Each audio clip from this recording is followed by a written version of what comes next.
Pembacaan Alkitab dalam Kitab Kejadian, pasal 31. Yakub lari meninggalkan Laban. Kedengaranlah kepada Yakub anak-anak Laban berkata demikian, Yakub telah mengambil segala harta milik ayah kita, dan dari harta itulah ia membangun segala kekayaannya. Lagi kelihatan kepada Yakub dari muka Laban bahwa Laban tidak lagi seperti yang sudah-sudah kepadanya. Lalu berfirmanlah Tuhan kepada Yakub, pulanglah ke negeri nenek moyangmu dan kepada kaummu, dan aku akan menyertai engkau.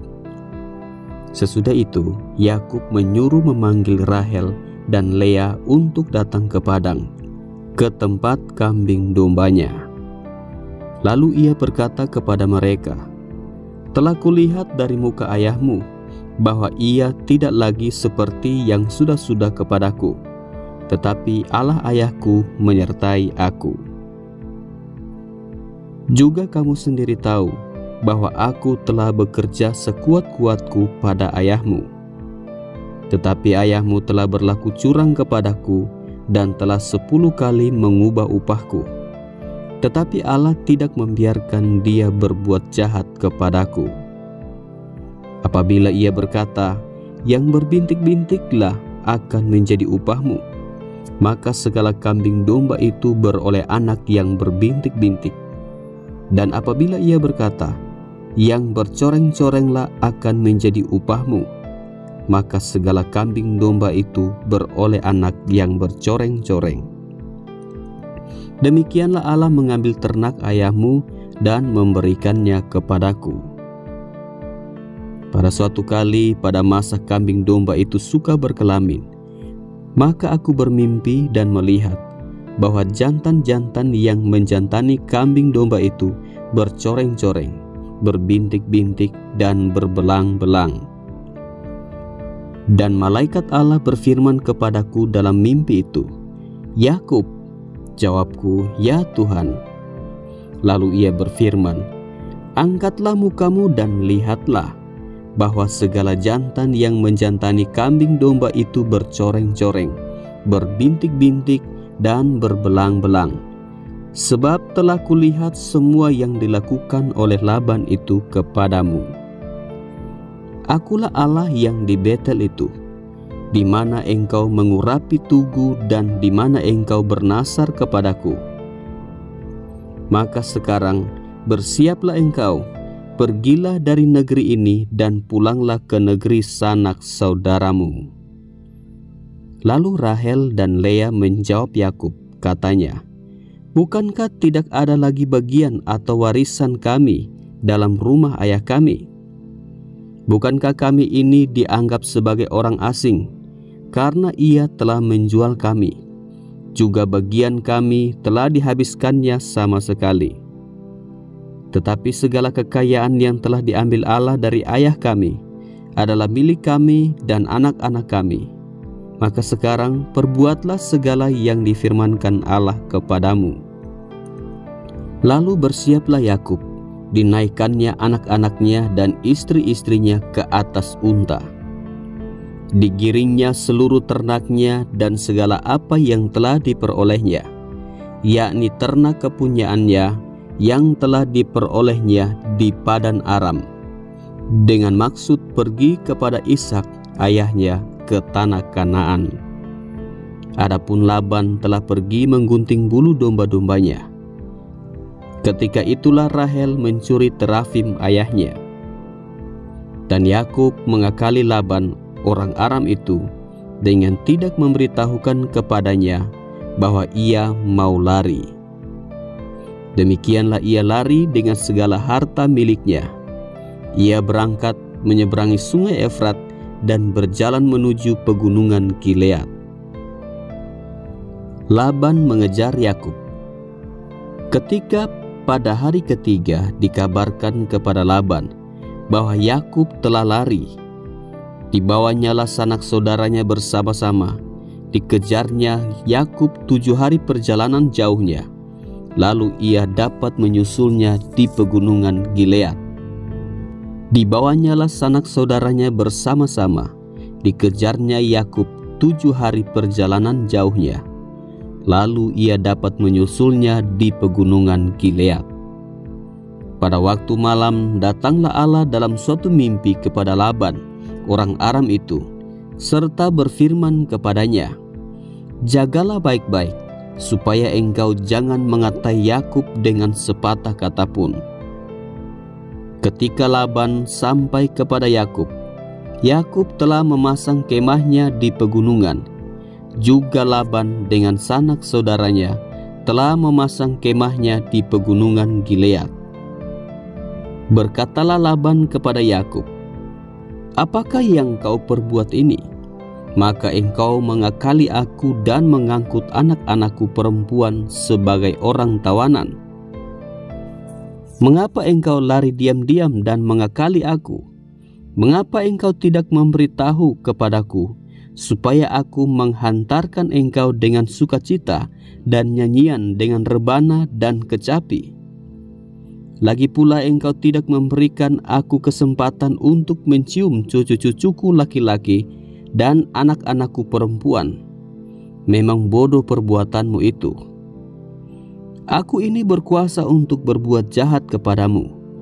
Tetapi Allah ayahmu telah berfirman kepadaku tadi malam, jagalah baik-baik, jangan engkau mengatai Yakub dengan sepatah kata pun. Maka sekarang, kalau memang engkau harus pergi semata-mata karena sangat rindu ke rumah ayahmu, mengapa engkau mencuri dewa-dewaku?"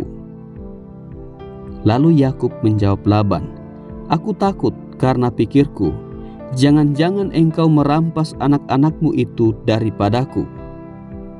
Tetapi pada siapa engkau menemui dewa-dewamu itu, janganlah ia hidup lagi.